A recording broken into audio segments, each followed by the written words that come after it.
Hello and welcome to Palace Intrigue. I am your host, Mark Francis. The British tabloids began speculating that Meghan threw her hat in the ring to replace 90-year-old Dianne Feinstein's Californian seat.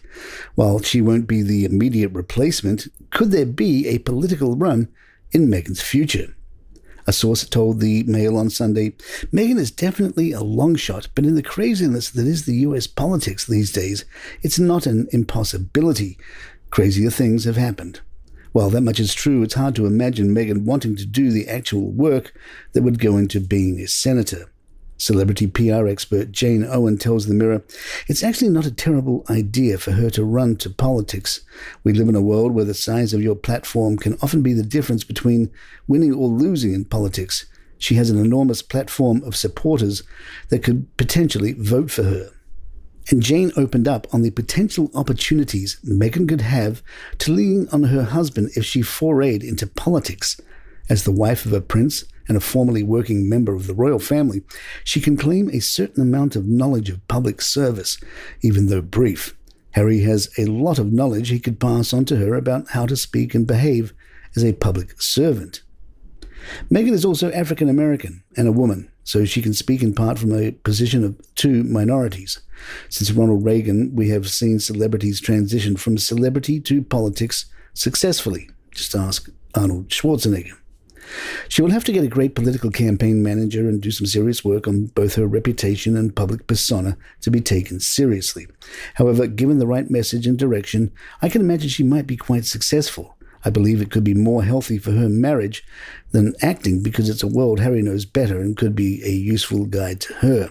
Pauline McLaren, Professor of Marketing and Consumer Research at Royal Holloway, University of London, isn't so sure.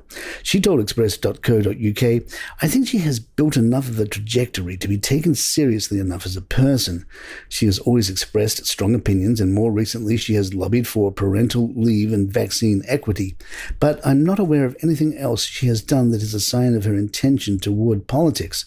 I don't think she has built enough credibility yet. When she was lobbying for parental leave, she used her Duchess of Sussex title, and I don't think that was an appropriate move. To me, that indicates she doesn't quite know where she is. She wants to use that title as a status symbol. But for a political route in the US, using a title is really rather ridiculous. It shows she wants to keep a foot in both camps. She could have said she was the co-founder of Archewell or an actress. The royal title seems to contribute to her sense of self and identity. I think it shows she hasn't got a clear direction. I would have thought that the Americans are not over Harry's book Spare. The Sussexes got teased mercilessly for that, particularly with South Park. That was really a significant popular culture moment where they become a huge laughingstock and still are to an extent. I can't see her going anywhere at the moment. She has to develop a clear image in her own right. Royal watchers notice that nobody has been bothered to update the old Sussex Royal website, while the Sussexes have moved on from that style branding, and apparently the website, it reads, Her Majesty is sovereign and was crowned monarch in 1953. Her Majesty serves as a symbol of unity and national pride. The Duke and Duchess of Sussex deeply believe in the role of the monarchy, and their commitment to Her Majesty, the Queen, is unwavering. If you are this far into this podcast, you may recall that the Queen passed away in 2022. It was a big story. Maybe Harry could blame Russian hackers. That's what his dad did.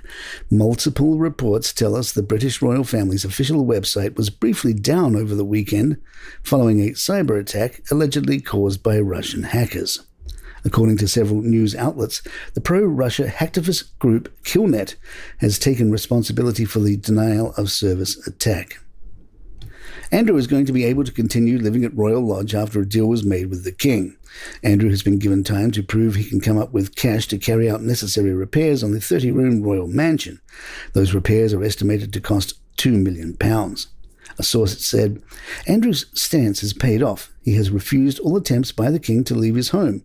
Dig his heels in and the King has relented and granted a stay of execution.